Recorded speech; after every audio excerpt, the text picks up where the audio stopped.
pour une politique préventive. Prendre soin de la famille dès l'arrivée de l'enfant, de Sophie Marinopoulos. Les témoignages parentaux de tout milieu, social, culturel, familial, confondus, démontrent la fragilisation qu'ils traversent quand ils attendent un enfant et deviennent parents. Leurs mots sont telle une évidence. Être parent est un grand bouleversement, et ce, quel que soit le contexte. C'est une transformation psychique, c'est-à-dire affective et intime, à entendre, accueillir, accompagner. C'est un défi majeur dans la vie d'un individu qui ne peut pas être ignoré. Or, les paroles de ses parents dénoncent leur sentiment de solitude, le sentiment qu'il n'existe pas d'espace pour en parler, pour échanger sur ces ressentis très déstabilisants.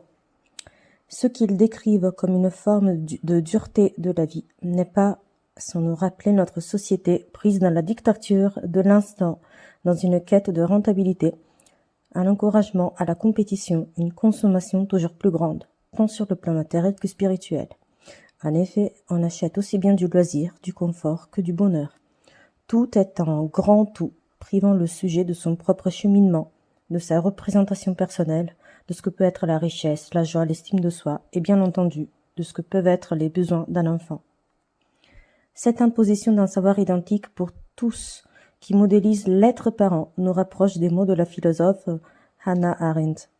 Elle nous enseignait hier qu'un artisan privé de son espace imaginatif et créatif devient un ouvrier répondant aux exigences de la machine. Il ne prend plus du plaisir à façonner son travail, il le subit. Il est, disait-elle, prolétarisé. Il devient esclave de la machine qui impose. Il ne crée plus, il s'exécute, perdant en même temps le plaisir de réaliser.